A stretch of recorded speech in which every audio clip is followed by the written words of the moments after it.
Good evening and welcome. I am Amarachi Ubani. Tonight, 82 free Chibok girls are received by the president at the villa.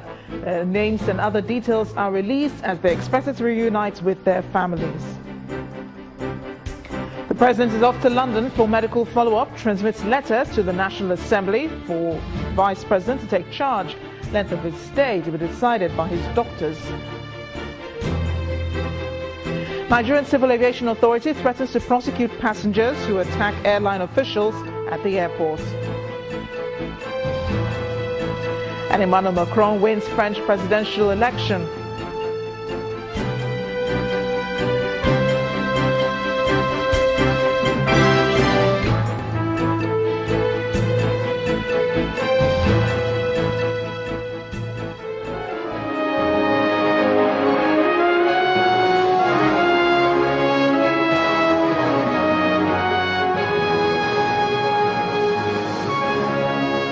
We begin with footage of the visits of the freed 82 Chibok girls to the presidential villa today.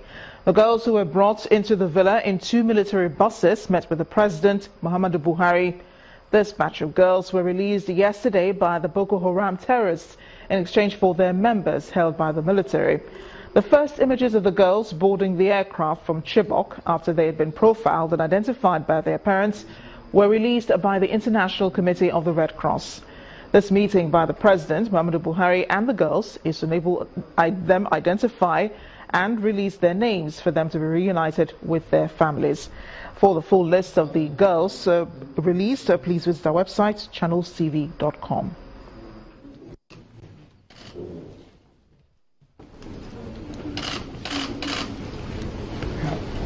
What you have gone through, that you will mobilize yourself and to continue their education under the supervision of the federal government agencies in your area.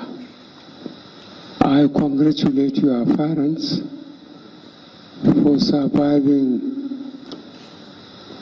the torture, as it were, waiting for you day in and day out. And I assure you that the presidency will personally supervise the performance of those trusted with social welfare commitments made by the federal government.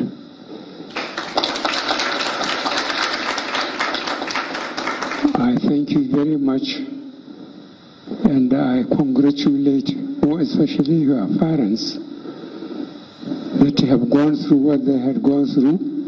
It's only they that have the real feeling of what you went through. We congratulate them, and we assure them that the federal government will perform on its promises to look after you, to continue your education. Thank you very much indeed. President Muhammadu Buhari.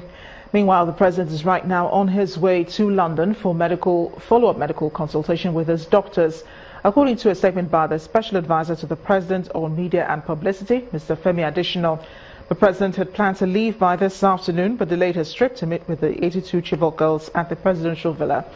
Mr. Additional says the duration of the president's stay in London will be determined by his doctors, and that he had already transmitted letters about his trip to the Senate and the House of Representatives in compliance with Section 145, subsection 1 of the 1999 Constitution. Mr. Additional conveyed the president's wishes to assure all Nigerians that there is no cause for worry, and that he appreciated the prayers and good wishes of the people and hopes they would continue to pray for the peace and unity of the nation. Earlier today, however, when the 82 girls arrived in Abuja, they met with the Chief of Staff to the President, Abba Kyari. After profiling, they were taken to the Department of State Services Hospital for medical review. Our correspondent, Gloria Umezuke, reports. I'm right now in the midst of the 82 Chibok schoolgirls who were released after successful negotiations between the federal government and the terrorist group Boko Haram. They arrived in the nation's capital shortly before noon and were brought in here to the DSS clinic, received by the chief of staff to the president. Right now they're undergoing medical checks, including BPs and checks, physical examinations, general physical examinations, and after which they will be taken in to freshen up and eat, and they will be expected to be received by the president.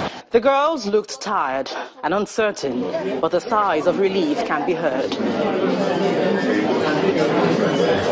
One of the girls, who arrived with one leg amputated, was quickly assured by the director medicals of the best of medical attention, while the chief of staff to the president, Mr. Abba Kyari, says the president may be silent but not resting on his oars. The president is very pleased. He's extremely delighted about this development. Since the first 21 girls were released last year, he gave instructions to the security forces to leave no stone untouched until all the girls are released. This is the second batch. This is the result of the effort. The president has them in his mind on a daily basis. He has been quiet, but he believes in delivery as opposed to talking. So instructions are very clear. Go and get our girls back. He's very pleased and is going to receive them himself later this afternoon. You've seen them yourself. They are 82. They live in good form. 2 have injuries. 1 has a hand injury. 1 has a leg injury. But this is a result of earlier operation. It has nothing to do with the rescue operation. It was carried out clinically, successfully, professionally, without any hitch. We will do the best we can, just like we did before for the other girls. So they are in safe hands. They're in complete safe hands, and there's no need for anybody to worry. We're going to do the best we can for them, that's for sure. And that will be the best that you can get anywhere in the world. For now, the names of the girls are not known. Gloria Umezuke, Channels Television News. Senate President Bukola Saraki has commended the efforts of President Muhammadu Buhari-led federal government, security operatives and the International Red Cross for the release of the 82 girls from Chibok, who were part of the group abducted by Boko Haram in 2014. In a statement signed by his special advisor on media and publicity, Yusuf Olaniyonu, Senator Saraki is delighted about the developments, saying that prayers and well wishes of Nigerians and the global community have led to the return of more girls. He says by this feat, the other girls still out there should rest, that Nigeria will not forget them, and that this government will continue to do everything within its power to bring them home. Many groups have been explaining their roles in the negotiation that led to the release of the Chibok girls. Some of the groups are the International Committee of the Red Cross, the government of Switzerland, and some NGOs from the international community. A lawmaker, Senator Shehu Sani, spoke to us on the major role played in the release of the girls. There are a number of factors. The first has to do with the political will and seriousness on the side of the government of the day, which is the government of President Muhammadu Buhari. Whatever is done, not whatever was done, whatever was planned, could not have achieved if we'd have a government that is not committed to it. That is first. Secondly, is the hard work of security agencies, particularly the DSS, and then the mediators that kept the heat and never gave up all this period, moving in and out, and then sometimes facing hitches and challenges and then moving on. And then the third could be said to be the resilience of those that have been campaigning, because if they couldn't have keep us on our feet and keep us awake as a country, we could not have taken that issue very seriously. And now the role played also by the ICRC and the Swiss government gave an international ingredient to the whole thing and gave assurance on both sides that this time is for real. The same strategy that was used to release the 21 was still the same people and the same strategy that was used to release the 82. And we are also very glad to the international community for all they have done for keeping the issue on the global spotlight. So there are a number of factors, but also, most importantly, the role played by the military is very clear. that they have been able to push the insurgents to the very point that a military victory is virtually not possible on the other side, and then it's also clear that negotiation is the way out.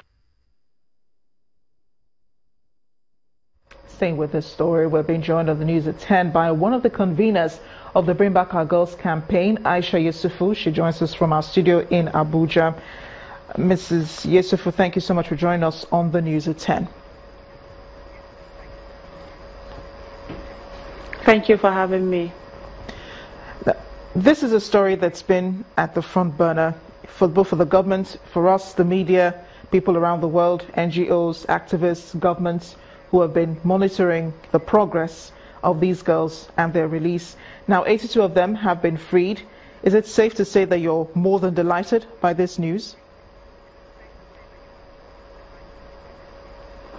Yes, extremely. We are extremely delighted at this news, at the fact that 82 of our Chibok girls are back. And so right now we have the total, it's 106. We still have 113 out there waiting to be brought back home. But right now we are delighted. It's a happy day. It's quite a joyous moment. And we are looking forward to the fact that 82 families will be able to have undiluted joy when they finally are reunited with their daughters, that they sent to school to get education and were abducted in 2014. Your group has been trying to meet with the president at the presidential villa for some time now, and you've not been granted access. Now these girls are back and they have been able to meet with President Muhammadu Buhari. Do you think that this will open up more access to the presidency now that some of the girls have been released again, so that you can continue to push for the release of the other girls? Well, our group, per se, it's not much that we've been trying to get access to the president. We've always notified the president that we are coming to make demands.